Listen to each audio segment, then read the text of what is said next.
Bienvenue Miles à la Galerie Mitterrand. Merci. Nous sommes dans ton installation Truth. Est-ce que tu pourrais nous parler de la genèse de cette œuvre? Truth était une performance que j'ai faite lors de l'inauguration de Powerhouse Arts à Brooklyn en mai 2023. C'est une performance qui dure 7 heures où deux par deux, les performeurs entrent la scène et se battent avec des épées. Entre-temps, les autres sont sur des socles qui tournent, sur des moteurs, sur la périphérie de l'espace. Il y a un espèce de lagon d'eau rouge. C'est évocateur d'un monde un peu surréel. Est-ce que tu peux nous raconter un peu comment est-ce que tu travailles avec ces performeurs partant de ton corps à toi, qui est un peu la matrice originale? Je me suis toujours intéressé par les sensations physiques d'un corps qui dure très peu de temps, que notre corps nous permet de ressentir pendant 30 secondes, 10 minutes, crise de panique, de l'extase, une douleur très très intense.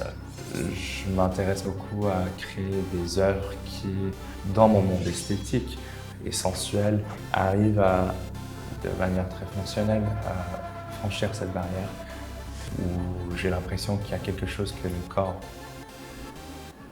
ne veut pas qu'on sache. Il y a une certaine poésie au-delà de la douleur ou du plaisir extrême. C'est une tradition très familière dans le vaudou et dans beaucoup de traditions afrodescendantes un peu partout dans le monde. Tu fais très attention au décor de la performance, à la scène. Comment est-ce que tu appelles cet environnement et quelle importance il a pour toi dans cette manière de set the stage, si on peut dire en anglais? I try to create an environment that's conducive to magic. De répéter une action pendant 7 heures ou de suivre un narratif pendant 8 heures qu'on ne peut pas contrôler. On ne peut pas vraiment gérer ni chorégraphier quelque chose qui dure aussi longtemps. Je serais investi en fait dans cette idée de non-narratif et de juste une forme sculpturelle dont la scénographie, dont les performeurs et de voir en fait comment agit le matériel du corps et le matériel environnemental au fil du temps. Éventuellement, ce qui arrive, inévitablement, c'est que the body takes over. Et il y a quelque chose de forcément automatique dans tous les gestes de nous les performeurs, de la façon que la scénographie se désintègre. Il y a un peu une dissolution chaotique de toutes les règles et toutes les formes. Donc aujourd'hui, ce que tu veux dire, c'est que quand tu conçois une performance, tu penses à la manière dont cela rendra en installation, en vidéo et peut-être même en sculpture déjà, puisque c'est une autre forme que tu explores depuis quelque temps. Oui, en effet, pour moi, ma pratique de sculpture, c'est une extension de cette documentation pour un peu me rapprocher d'une certaine intemporalité, tout en respectant à quel point le temps est intégral à l'œuvre et à sa création.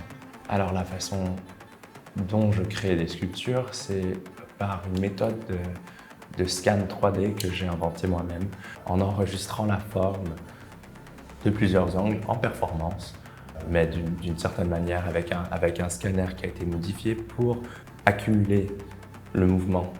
On voit 3 minutes, 5 minutes, 7 heures dans une seule forme. J'ai été beaucoup inspiré par Boccioni, par Duchamp, lui descendant d'un escalier, mais ainsi que par la sculpture traditionnelle africaine qui a forcément inspiré le cubisme et tout. C'est cette façon de pouvoir regarder une forme abstraite pour décrire le mouvement, le temps, l'emphase. J'ai autant de contrôle sur mes formes sculpturales que sur mes formes performatives parce que dans la performance, on n'a pas forcément de do-over. Je pense que pour moi, les méthodes que je travaille dans ma pratique, que ce soit pour la vidéo, que ce soit pour la sculpture ou que ce soit pour la performance, suivent un peu les mêmes règles. Ça reste dans l'intuition et dans la spontanéité.